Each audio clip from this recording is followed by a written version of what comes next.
Hello friends, welcome to Sri Stars. இன்றைக்கி நம்ம பார்க்க போகிறது ரவா லட்டு எப்படி ஈஸியாக பண்ணுறதுன்னு பார்க்கலாம் வாங்க. கடாய் சூடானதுக்கப்புறம் 2 ஸ்பூன் நெய் ஊற்றிக்கணும். இங்கே நான் 2 டம்ளர் ரவை அனில் ரவா எடுத்திருக்கேன். அதாவது 400 கிராம் ரவை எடுத்திருக்கேன். ரவையை நல்லா வறுத்துக்கணும். ரவையை சவக்க வறுக்கக்கூடாது, அப்படின்னா நம்ம லட்டு கலர் மாறிடும். அதனால் ரவை நல்லா சூடாகிற மாதிரி வறுத்தா போதும்.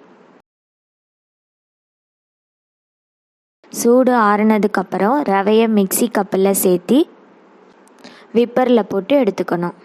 ரவை சன்னமாக இருந்தால் தேவையில்லை, பெருவெட்டு ரவையாக இருந்தால் மிக்சியில் ஒரு சுற்றி எடுத்துக்கணும். திரும்பவும் கடாய் வச்சு கடாய் சூடானதுக்கப்புறம் 1 ஸ்பூன் நெய் ஊற்றிக்கணும். அந்த நெய்யில் 1 டம்ளர் தேங்காய் துருவலை சேர்த்தி வறுத்துக்கணும். 2 கப்பு ரவைக்கு 1 கப்பு தேங்காய் துருவல் சேர்த்திக்கணும். ட்ரை கோகோனட் துருவலாக இருந்தால் அதை வறுக்க தேவையில்லை, ஃப்ரெஷ்ஷாக இருக்கிற தேங்காய் துருவலை நெய்யில் வறுத்துக்கணும்.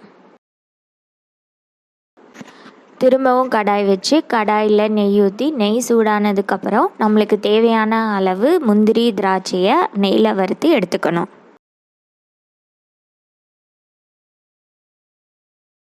திரும்பவும் கடாய் வச்சு கடாய் சூடானதுக்கப்புறம் ஒரே 1 ஸ்பூன் நெய் சேர்த்திக்கிட்டு நம்ம வறுத்து வச்ச ரவையை இதில் சேர்த்திக்கணும். 2 கப்பு ரவைக்கு 1.5 கப்பு சர்க்கரை சேர்த்திக்கணும். சர்க்கரையை பொடி பண்ணி இதில் சேர்த்திக்கணும்.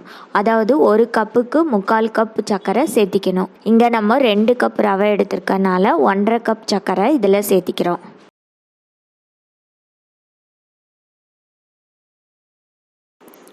கால் ஸ்பூன் ஏலக்காய் தூள் சேர்த்திக்கணும். 1 கப்பு ரவைக்கு 1/4 கப்பு அளவு சூடான பால் எடுத்துக்கணும். இங்கே நம்ம 2 டம்ளர் ரவை எடுத்துருக்கனால 1/2 டம்ளர் சூடான பாலை சேர்த்து நல்லா மிக்ஸ் பண்ணணும்.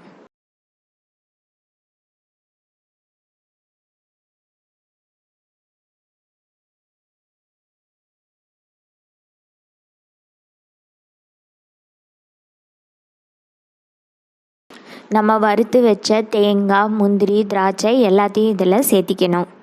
எல்லாத்தையும் நல்லா மிக்ஸ் பண்ணிக்கணும். ஒரு 5 மினிட்ஸ் நல்லா இதை மிக்ஸ் பண்ணிக்கணும். அவ்வளோதாங்க, நம்மளுடைய ரவா லட்டு ரெடி ஆயிடுச்சு. பால் டேஸ்ட்டு பிடிக்காதவங்க பாலுக்கு பதில் தண்ணி சேர்த்திக்கலாம். நல்லா சூடு ஆறுனதுக்கப்புறம் கையில் கொஞ்சம் நெய்யை தடவிட்டு நம்மளுக்கு வேணுங்கிற சைஸில் உருண்டை பிடிச்சிக்கலாம். அவ்வளோதாங்க, நம்மளுடைய ரவா லட்டு தயார். உருண்டை பிடிச்சி தட்டில் அப்படியே வச்சிடணும். 5 to 6 ஹவர்ஸ் இதை அப்படியே விட்டுறணும். அப்போ தான் இது செட் ஆகி ரொம்ப டேஸ்ட்டாக இருக்கும்.